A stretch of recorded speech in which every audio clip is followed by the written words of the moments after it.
Ika-32 Kabanata, ang Panghugos. Ipinakita ng taong madilaw kay Nor Juan kung paano niya mapapagalaw ang pampakilos ng kalong sa kanyang itinayo. Ito ay mayroong 8 metro ang taas, nakabaon sa lupa ang 4 na haligi. Sa haligi, nakasabit ang malalaking lubid, kaya tila napakatibay ng pagkakayari at napakalaki. Ang bandang itaas naman ay mayroong banderang iba-iba ang kulay. Tinignang mabuti ni Nor Juan kung paano itinaas at ibinababa ang batong malaki na siyang ilalapat sa ilalim sa pamamagitan ng pag-aayos ng kahit isang tao lamang. Hangang-hanga si Juan sa taong madilaw. Nagbubulungan sa pagpuri ang mga taong nasa paligid nila.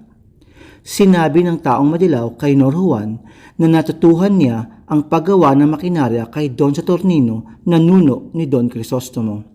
Ito pa anya ay maraming nalalaman.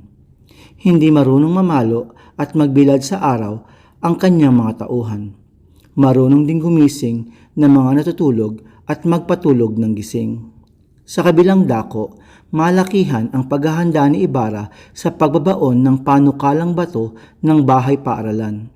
Sa ilalim ng maraming habong na itinayo ay pawang puno ng pagkain at inuming aalmusalin ng mga panauhing isa-isang sinundo ng mga banda at musiko. Ang mga naghanda sa almusal ay mga guro at mag-aaral. Nagsimulang magbasbas si Pare Salvi sa pamamagitan ng pagbibihis ng damit na pang-okasyon.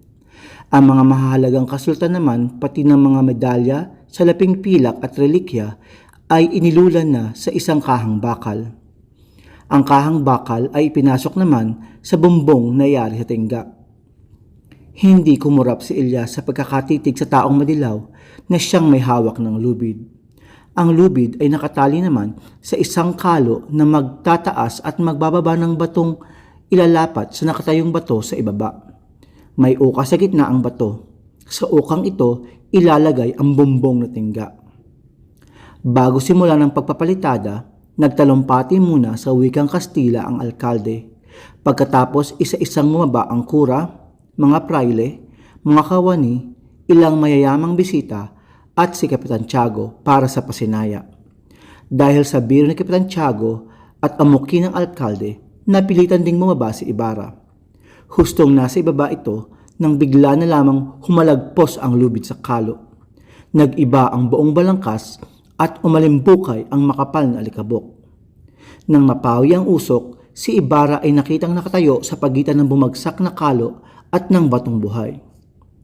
Ang taong madilaw ay tinanghal na isang bangkay. Ito'y natabunan ng mga biga na nasa paanan ni Ibarra.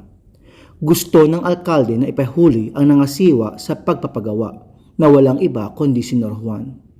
Pero nakiusap si Ibarra na siya na ang bahala sa lahat.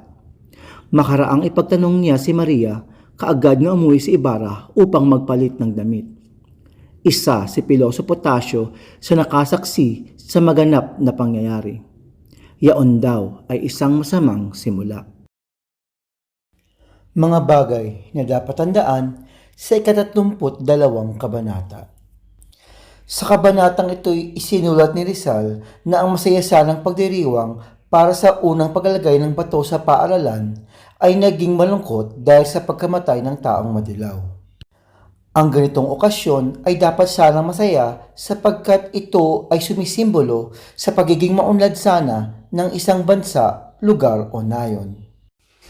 Inilagay ni Rizal sa katauhan ng taong madilaw ang pagiging matalino, ngunit ginamit ito ang kanyang katalinuhan para sa kasamaan, kaya't hindi siya nagtagumpay. Naisipabatid ni Rizal na ang katalinuhan kung gagamitin sa kasamaan, kailanmay hindi magtatagumpay.